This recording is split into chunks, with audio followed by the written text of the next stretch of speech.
বিসমিল্লাহির রহমানির রহিম। আমরা আজকে আলোচনা করব যে স্কেলার রাশিগুলোকে আমরা কেন স্কেলার রাশি বলবো আর ভেক্টর রাশিগুলো কেন ভেক্টর রাশি বলবো। আমরা গত লেকচার 1-এ আমরা শুধু শিখছিলাম কোনগুলো স্কেলার কোনগুলো ভেক্টর। তো আজকে আমরা শিখবো যে স্কেলার রাশিগুলোকে আমরা কেন স্কেলার রাশি বলবো। কিছু কিছু স্কেলার রাশির অভিমুখ বা দিক থাকা সত্ত্বেও সেগুলো কিন্তু স্কেলার রাশি, ভেক্টর রাশি না হয়ে স্কেলার রাশি হয়েছে। তো আমরা এই বিষয়গুলো নিয়ে আজকে আমরা বিশদ আলোচনা করব ইনশাল্লাহ। তো প্রথমে আমরা আসি, দেখো আমাদের স্কেলার রাশির ক্ষেত্রে যে ব্যাখ্যাটা থাকে, দেখো আমাদের দূরত্বকে আমরা কিন্তু স্কেলার রাশি বলে থাকি। দেখো দূরত্ব, তাহলে দূরত্ব হলো আমাদের কি স্কেলার রাশি। এখন দূরত্বের সাথে দেখো আমাদের সরণটাকে আমরা বলি হলো ভেক্টর রাশি। আচ্ছা, তাহলে আমরা দেখো সরণটাকে কেন ভেক্টর রাশি বলবো আর দূরত্বটাকেই বা কেন স্কেলার রাশি বলবো। আচ্ছা, তাহলে দেখো দূরত্বের সংজ্ঞায় বলা আছে যে কোনো দিকে কোনো কিছুর অবস্থানের পরিবর্তনকে আমরা কি বলি, দূরত্ব বলি, বাস। আচ্ছা, এখন দেখো তোমরা অনেক সময় একটা জিনিস বলে ফেলো যে অবস্থার পরিবর্তনকে। অ্যাকচুয়ালি অবস্থা মানে হলো কঠিন, তরল বা কি বায়বীয়। অ্যাকচুয়ালি আমরা এক জায়গা থেকে যখন আরেক জায়গায় যাই, কঠিন থেকে কি তরল হয়ে যায়? তাহলে বলতে হবে কি আমাদের স্থানের পরিবর্তন, অর্থাৎ অবস্থানের পরিবর্তন। তাহলে যে কোনো দিকে কোনো কিছুর অবস্থানের পরিবর্তনকে আমরা বলি দূরত্ব। দেখো এইখানে অভিমুখ কিন্তু লক্ষ কোটি অভিমুখ আছে। তার মানে এই দূরত্বের আমরা আগের লেকচারও একটু আলোচনা করছিলাম যে দূরত্বের অভিমুখ আছে, কিন্তু সেই অভিমুখটা কি না, সুনির্দিষ্ট না, যার কারণে দূরত্ব স্কেলার রাশি। এবং আমরা যখন স্টার্টিং পয়েন্ট থেকে এন্ডিং পয়েন্টের সংযোজক সরলরেখা অঙ্কন করব, তখন দেখো এই পাদবিন্দু থেকে বা স্টার্টিং পয়েন্ট থেকে এন্ডিং পয়েন্টের মধ্যবর্তী যে সংযোজক সরলরেখা, এটাকেই তখন আমরা বলবো হলো সরণ। তাহলে সরণের সুনির্দিষ্ট দিক আছে এবং সেই দিকটা শুধুমাত্র একটা মাত্র দিক। সেটা কোন দিকে? পাদবিন্দু থেকে শীর্ষবিন্দুর দিকে। সরণের আরেকটা সংজ্ঞা একটু তোমরা মনে রাখো, যে সংজ্ঞাটা আমাদের একটু পরে আমরা যখন সরণ এবং দূরত্ব রিলেটেড গাণিতিক সমাধান করতে যাব তখন লাগবে, যে স্টার্টিং পয়েন্ট এবং এন্ডিং পয়েন্টের মধ্যবর্তী সংযোজক সরলরেখার সর্বনিম্ন অতিক্রান্ত দূরত্বকে সরণ বলে। অর্থাৎ যেখান থেকে আমরা যাত্রা শুরু করব, এখানে আমরা যাত্রা শেষ করব, তাদের মধ্যবর্তী সব থেকে কম দূরত্বের যে রাস্তাটুকু, সেটাই হবে হলো আমার কি, সরণ। দেখো এই রাস্তা ছাড়া কম দূরত্বের আমার দ্বিতীয় কোনো রাস্তা নাই, যার কারণে আমরা এই রাস্তাটাকেই বলতেছি হলো কি, সরণ। আচ্ছা, তাহলে এখন সরণের দিক পাইলাম। দেখো এইবার এখন আমরা চলে আসি দ্রুতি এবং হলো বেগের ক্ষেত্রে। আচ্ছা, তাহলে এখন আসো, দেখো দ্রুতির সাথে সম্পর্ক কার বলতো? দ্রুতি ইকুয়াল টু হলো দূরত্ব ভাগ সময়। আচ্ছা, এইবার এখন আসে হলো বেগ।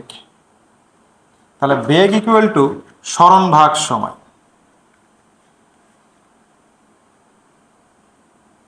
আচ্ছা, তাহলে দ্রুতি দেখো একক সময়ে কোনো কিছুর অতিক্রান্ত দূরত্বকে, তাহলে কোনো কিছু একক সময়ের অতিক্রান্ত দূরত্বকেই আমরা কি বলবো, দ্রুতি।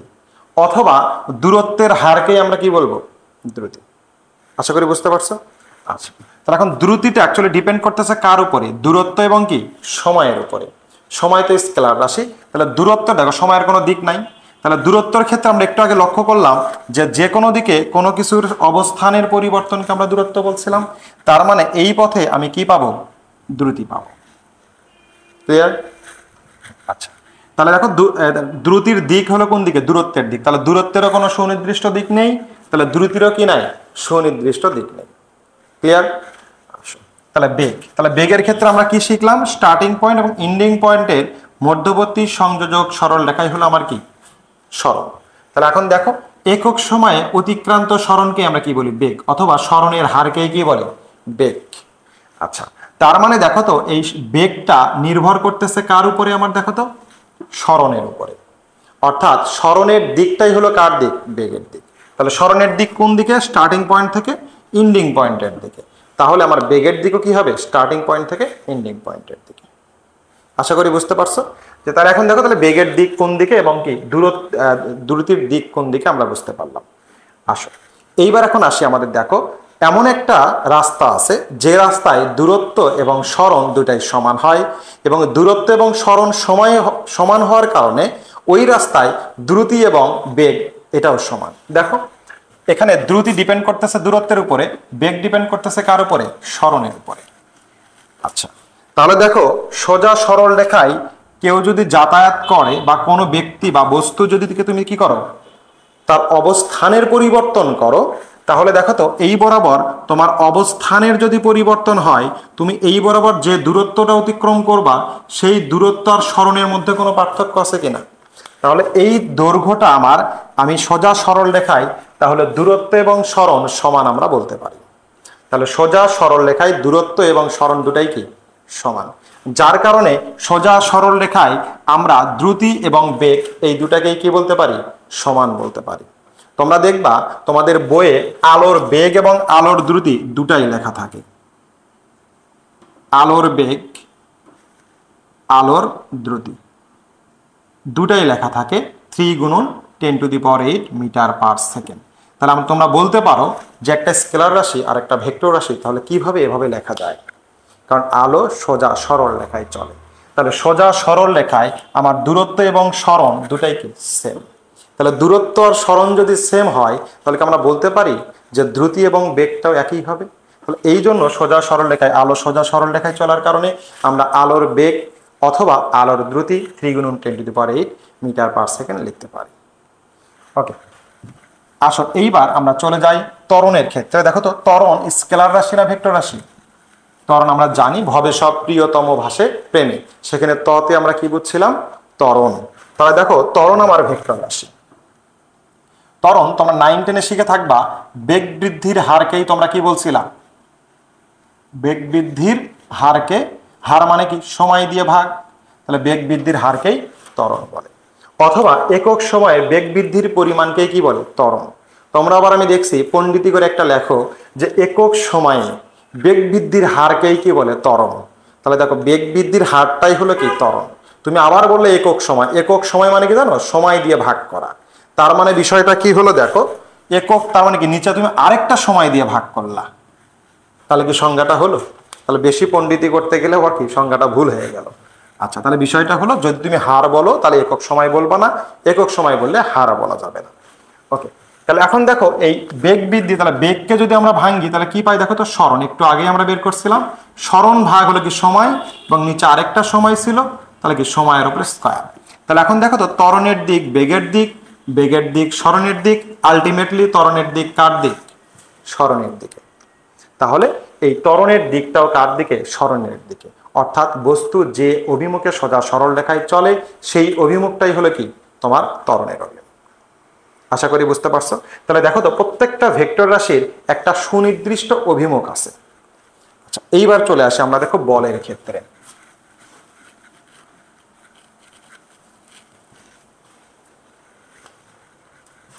দেখো তো বল, এটাও তোমরা জানো F = কি ma, ভর গুণন ত্বরণ। তাহলে দেখো তো ভরটা আমার স্কেলার রাশি, অলরেডি আমরা ত্বরণ সম্পর্কে জানলাম যে ত্বরণের দিক কোন দিকে। তার মানে ত্বরণের দিক বেগের দিক, বেগের দিক সরণের দিক। তার মানে দেখো তো আমরা বলের অভিমুখটাকে আমরা কোন দিকে বলতে পারি বলো তো, সরণ যেদিকে সংগঠিত হয় বস্তুর বলের অভিমুখটাও কি সেই দিকেই সংগঠিত হয়।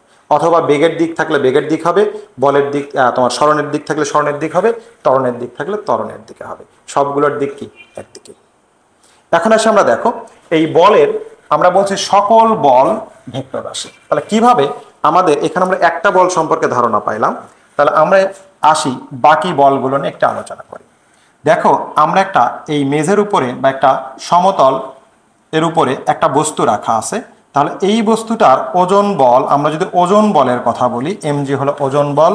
তাহলে এই ওজন বল সবসময় কি করে, পৃথিবীর কেন্দ্রের দিকে প্রত্যেকটা বস্তুকে টানতেছে। তার মানে দেখো তো আমরা এই ওজন বলকে ভেক্টর রাশি বলতে পারি কিনা। তাহলে এই ওজন বল হলো ভেক্টর রাশি। কোন দিকে কাজ করতে হয়, অভিমুখ কোন দিকে, সবসময় পৃথিবীর কেন্দ্রের দিকে। তাহলে আর দিক কয়টা, একটা, সেটা কোন দিকে, পৃথিবীর কেন্দ্রের দিকে। আশা করি বুঝতে পারছো। এইবার আসি দেখো আমরা টান বলের ক্ষেত্রে।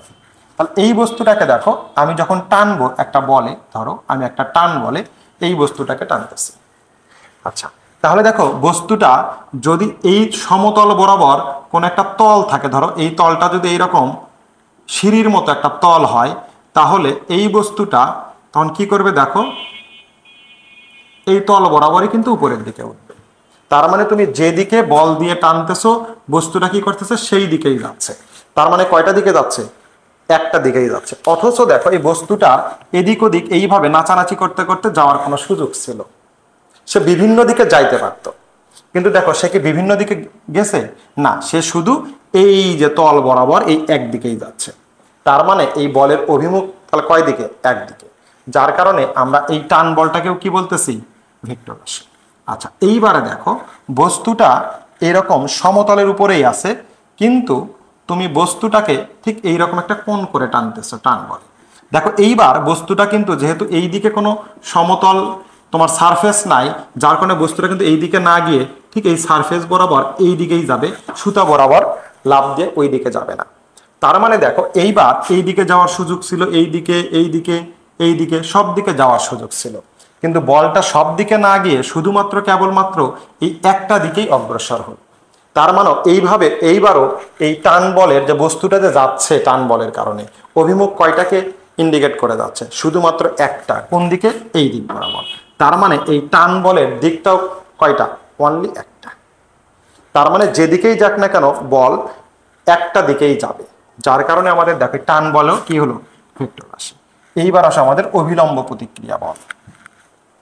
দেখো আমরা জানি কোনো বস্তুকে একটা সমতল ভূমির উপরে রেখে দিলে তাহলে এইটুকু ওজন বল, তাহলে এর বিপরীতে কাজ করবে হলো অভিলম্ব প্রতিক্রিয়া বল।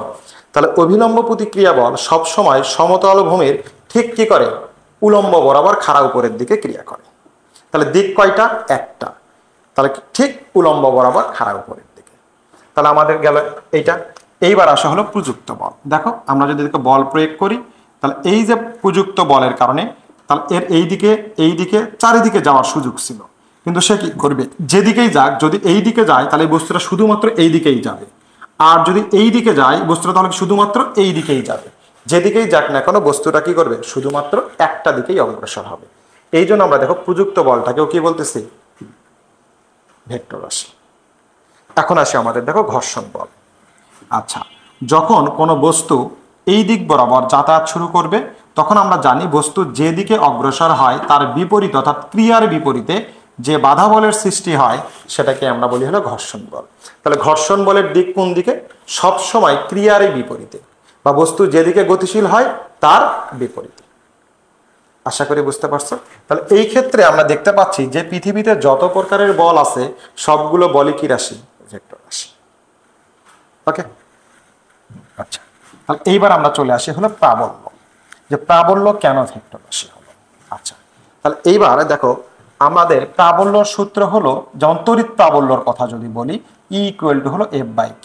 তাহলে এই এফটা হচ্ছে হলো দুটা চার্জের মধ্যে আকর্ষণ অথবা বিকর্ষণ যে বলের যে মান সেটা। আচ্ছা, তড়িৎ প্রাবল্যের সংজ্ঞা হলো একক ধনাত্মক চার্জকে অসীম হতে তড়িৎ ক্ষেত্রের কোনো বিন্দুতে নিয়ে আসলে তার যে বল অনুভব করে তাকে আমরা কি বলি? তড়িৎ প্রাবল্য। তাহলে তড়িৎ প্রাবল্যের ক্ষেত্রে যে চার্জটাকে নিয়ে আসা হয় সেটা সবসময় কি? একক ধনাত্মক চার্জ। তাহলে এখন দেখো তো এই প্রাবল্যর দিক কোন দিকে কার দ্বারা ডিপেন্ড করবে? আমাদের এই এফ আমাদের কি বলের দিকটাকে সে নির্ধারণ করে দিবে। তাহলে এখন দেখো এই যে বল হলো ভেক্টর রাশি, চার্জ হলো কি? স্কেলার রাশি। চার্জ মানে কি? তোমার কত কুলম চার্জ, চার্জের পরিমাণ বোঝানো হয় শুধু। তার মানে দেখো তাহলে এই বলটা যেহেতু ভেক্টর রাশি তাহলে এই বল এই প্রাবল্যটাকে কি লিড দিচ্ছে। তার মানে এই এটা একটা ভেক্টর, এটা একটা কি? স্কেলার। এবং ভেক্টর এবং স্কেলারের গুণফল একটা ভেক্টর রাশি হয়। তাহলে ভেক্টর রাশি এবং এটা স্কেলার রাশির বীজগাণিতিক গুণফল সবসময় কি হয়? একটা ভেক্টর রাশি। তাহলে দেখো এফ ইন্টু 1/Q তার কি বীজগাণিতিক গুণফল, তার কি হবে? একটা ভেক্টর রাশি। তারপরে আসে তোমাদের দেখো সান্দ্রতা বল। তাহলে সান্দ্রতা বলও এক প্রকারের কি বলতো?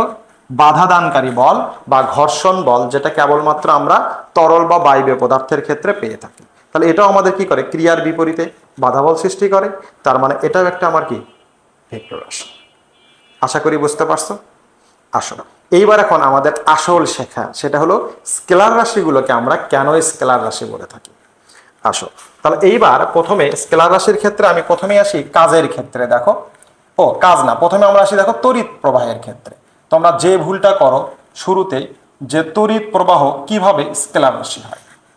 আচ্ছা, আমরা জানি তড়িৎ প্রবাহের অভিমুখ আছে, সেটা কি? উচ্চ বিভব থেকে নিম্ন বিভবের দিকে। যার কারণে আমরা বলতেই পারি তড়িৎ প্রবাহ ভেক্টর রাশি, কারণ অভিমুখ আছে। দেখো আমি কিন্তু শুরুতেই বলছিলাম স্কেলার রাশির দিক আছে, কিন্তু সেই দিকটা কি না, সুনির্দিষ্ট না। ঠিক সেম ভাবে তড়িৎ প্রবাহেরও দিক আছে, কিন্তু সেই দিকটা কি না, সুনির্দিষ্ট না। বাস, তাহলে এখন দেখো তড়িৎ প্রবাহের জন্য আমাকে উচ্চ বিভবের সাথে নিম্ন বিভবের কানেকশনটা কানেক্ট করতে হবে, তার আগ পর্যন্ত তড়িৎ প্রবাহিত হবে না। সেটা যেভাবে পারো তুমি সেভাবে কানেক্ট করতে পারো। আচ্ছা, তাহলে আমি যদি এইভাবে কানেক্ট করি তাহলে দেখো আমাদের তড়িৎ প্রবাহের দিক কয়টা, একটা, দুইটা, তিনটা, চারটা, পাঁচটা। তাহলে এইভাবে কানেক্ট করলে আমি কি করতে পারতেছি না, তড়িৎ প্রবাহের আমি পাঁচটা দিক পাচ্ছি, সুনির্দিষ্ট একটা মাত্র দিক আমি পাচ্ছি না। আচ্ছা, তাহলে এইবার আমি কি করলাম, যে এটাকে বাদ দিয়ে এবার তারটাকে আমি কি করে দিলাম, দেখো একটু রাউন্ড করে নিয়ে আসলাম। দেখো তো যখনই তারটাকে তুমি আরো রাউন্ড করে নিয়ে আসার চেষ্টা করলা, এইবারে দেখো অভিমুখ খালি একটা দুইটা না, আগে পাঁচটা ছিল এখন কোটিখানি হয়ে গেল, তখন অভিমুখের আরো কি হয়ে গেল, বেড়ে গেল। সুতরাং এই পথেও আমি ভেক্টর এটা প্রমাণ করতে পারলাম। আরো ছোট করার চেষ্টা করি, তাহলে এই কানেকশনটাকে ডিসকানেক্ট করলাম, তাহলে এটাকে এইভাবে দিই। তাহলে দেখো তো এইভাবে যদি দাও তাহলে 1 2 3 4, তাও কয়টা তুমি অভিমুখ পাইলা, চারটা। আচ্ছা, তুমি যদি সোজা সরল রেখায় যেতে চাও তাহলে তোমাকে অবশ্যই এইভাবে যেতে হবে। তাহলে এইভাবে গেলে ব্যাটারির কি অবস্থা হবে বলো তো, একেবারে আগুন ধরে যাবে। আচ্ছা, তার মানে আমাদের সর্বনিম্ন রাস্তা কোনটা দেখো তো, এইটা।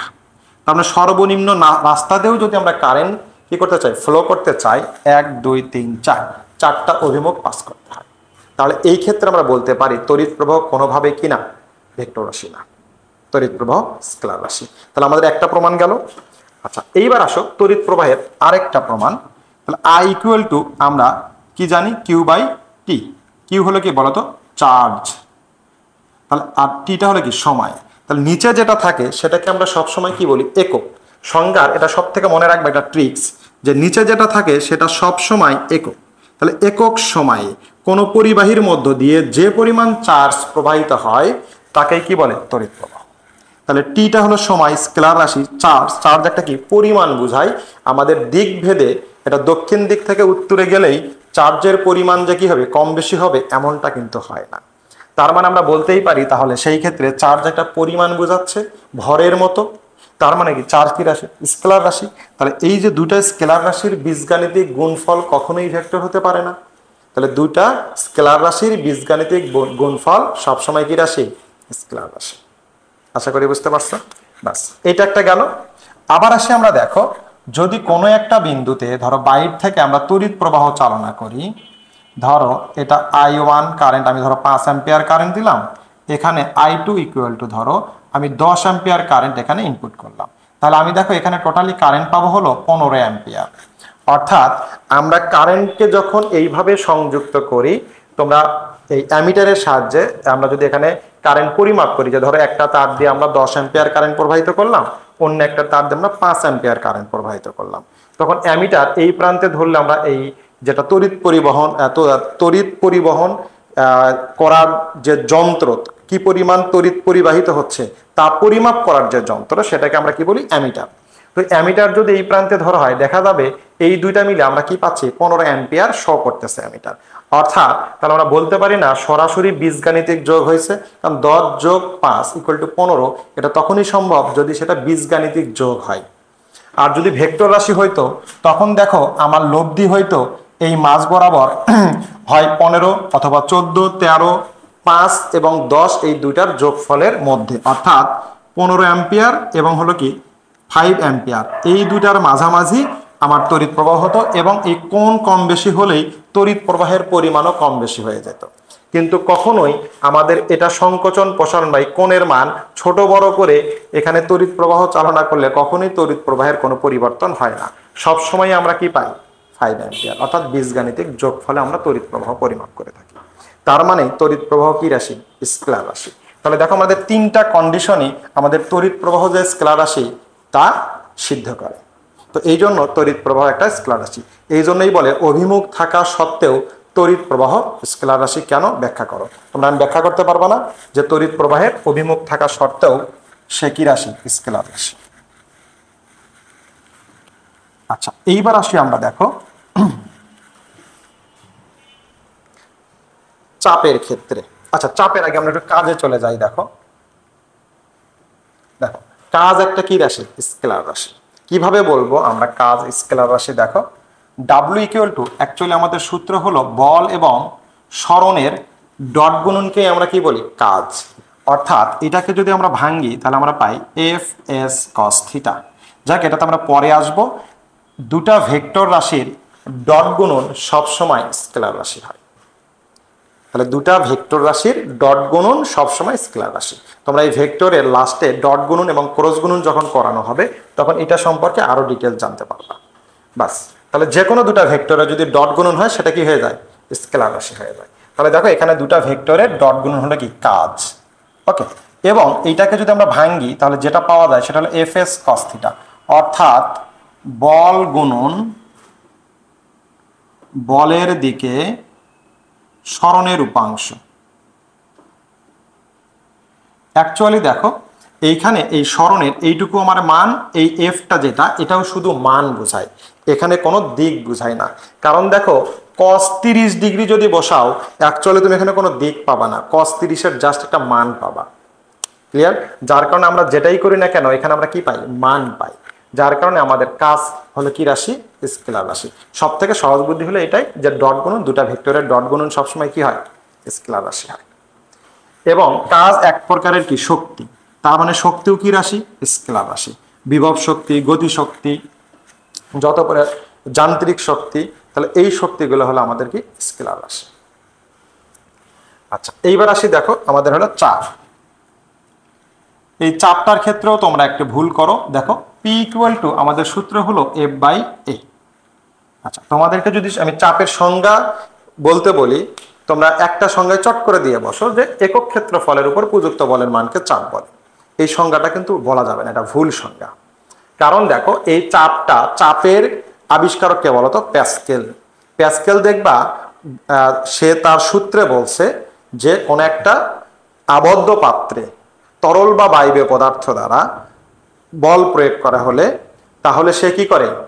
সেই বল পাত্রের প্রত্যেকটা গায়ে লম্বভাবে এবং সমানভাবে প্রযুক্ত হয়। তার মানে এই বলটা প্রযুক্ত হচ্ছে কিভাবে বলতো? লম্বভাবে। তাহলে আচ্ছা, তাহলে এই চাপের ক্ষেত্রে তাহলে চাপটা প্রযুক্ত হয় একেবারে কি? লম্বভাবে। তার মানে একক ক্ষেত্রফলের উপরে লম্বভাবে প্রযুক্ত বলের মানকে কি বলে? চাপ। ক্লিয়ার?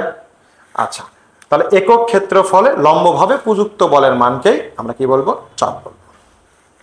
আচ্ছা, এইবার আসি দেখো তাহলে এই চাপটাকে আমরা কিভাবে স্কেলার রাশি বলি। দেখো এফ হলো আমার কি? ভেক্টর। এ হলো কি? ক্ষেত্রফল।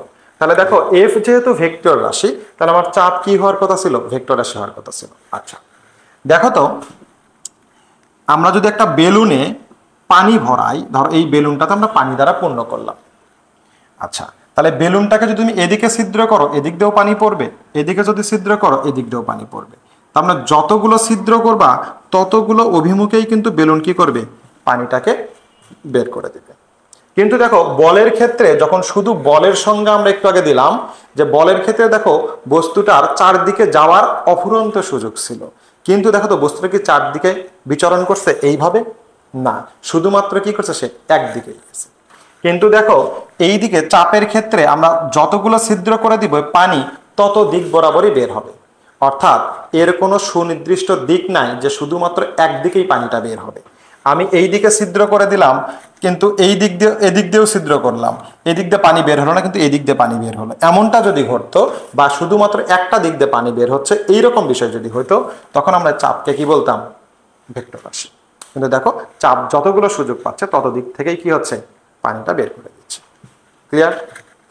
আচ্ছা, আরেকটা ঘটনায় এবার আসি আমরা। দেখো তাহলে চাপের কিছু ম্যাথমেটিক্যাল প্রবলেম আমরা দেখি, যে প্রবলেমগুলো তোমরা ভুল করো অনেক সময়।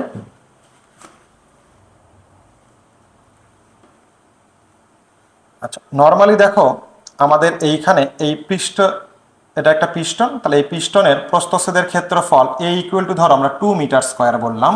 তাহলে এই একক প্রস্থচ্ছেদের ক্ষেত্রফল আমরা ধরে নিলাম 2 মিটার স্কোয়ার।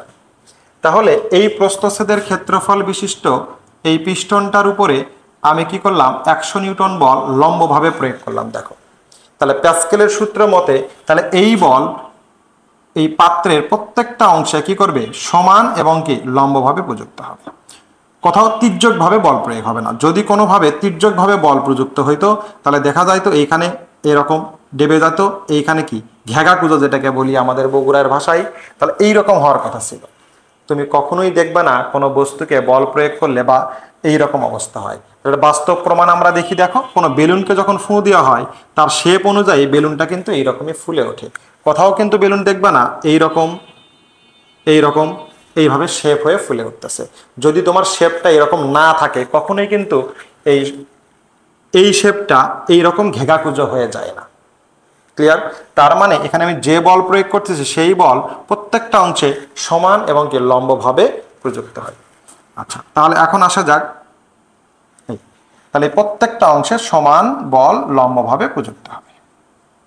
তাহলে এই চাপের মান তখন দেখো পি ইকুয়াল টু কি হবে, F/A। তাহলে এই যে লম্বভাবে প্রযুক্ত বলের অংশ টোটালটাই কত বলো তো, 100 নিউটন।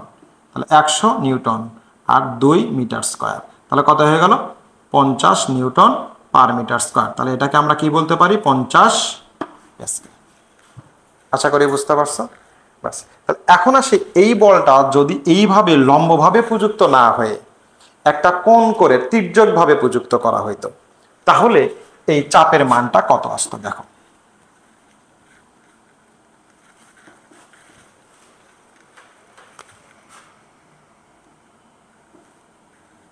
দেখো আমরা কি করলাম, এই পিস্টনটার সাথে এইটাকে আমরা 60 ডিগ্রি কোণ করে প্রযুক্ত করলাম, আচ্ছা 30 ডিগ্রি করে করি।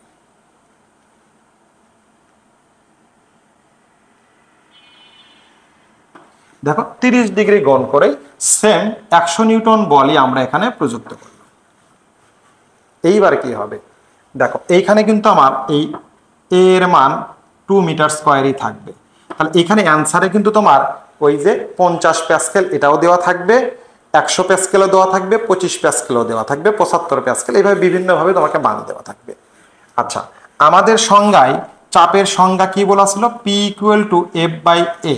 তাহলে এই এফটা এবার কিন্তু আর 100 নিউটন না, এই এফটা কোনটা বলতো, এফ এর যে অংশটুকু লম্বভাবে প্রযুক্ত হবে চাপের জন্য কেবলমাত্র সেই বলের অংশটুকুই আমার চাপের সংজ্ঞার জন্য অ্যালাউ করবে।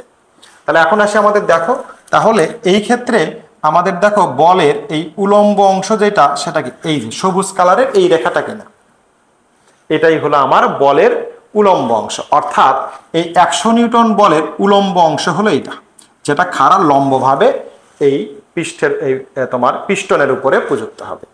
আচ্ছা, তাহলে এখন আমাদের দেখো এই রেখাটার মানটা আমাকে বের করতে হবে। আচ্ছা, তাহলে এটা যদি আমার 100 নিউটন হয়, দেখো এটা যদি আমার 100 নিউটন হয় আর এটা যদি আমার 30 ডিগ্রি কোণ হয়, তাহলে এটা দেখো তো আমাদের সমকোণ, যেহেতু আমরা লম্বভাবে নিছি লম্ব, তাহলে সমকোণের বিপরীত বাহু এটা আমার অতিভুজ, আর এটা যেহেতু আমার কোণ তাহলে এটা আমার ভূমি, তাহলে এই অংশটুকু আমার কি বলতো, লম্ব।